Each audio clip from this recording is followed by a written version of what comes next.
ఈరోజు మనం చూడబోతున్నాము సమ్మర్ క్రేప్ శారీస్ అండి. అందరూ అడుగుతున్నారండి ఎప్పుడు రీస్టాక్ వస్తుంది, ఎప్పుడు రీస్టాక్ వస్తుందని. ఈరోజు రీస్టాక్ వచ్చేసేసాయండి. మొత్తం కూడా జిగ్జాగ్ డిజైన్ అండి. కింద కాంట్రాస్ట్ బార్డర్ వస్తుంది, ఫాయిల్ ప్రింట్ వస్తుంది. బ్లౌజ్ వచ్చేపటికి సేమ్ శారీ కలరే ప్లెయిన్ వస్తుందండి. డిజైనర్ పళ్ళు వస్తుంది. బ్యూటిఫుల్ సమ్మర్ క్రేప్ శారీస్ అండి. ఓపెన్ పిక్ చూద్దాం చూడండి. ఇది పింక్ కలర్కి ప్యారెట్ గ్రీన్ కాంట్రాస్ట్ బార్డర్ అండి.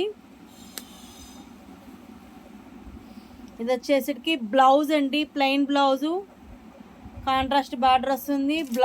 పళ్ళు చూద్దామండి. పళ్ళు వచ్చేటప్పటికి బాగా ఎక్కువ డిజైన్ వస్తుందండి. బాడీ ఆఫ్ ద శారీ వచ్చేసేపటికి బ్యూటిఫుల్గా ఉంటుంది చూడండి. Summer cool crepe silk saris అండి.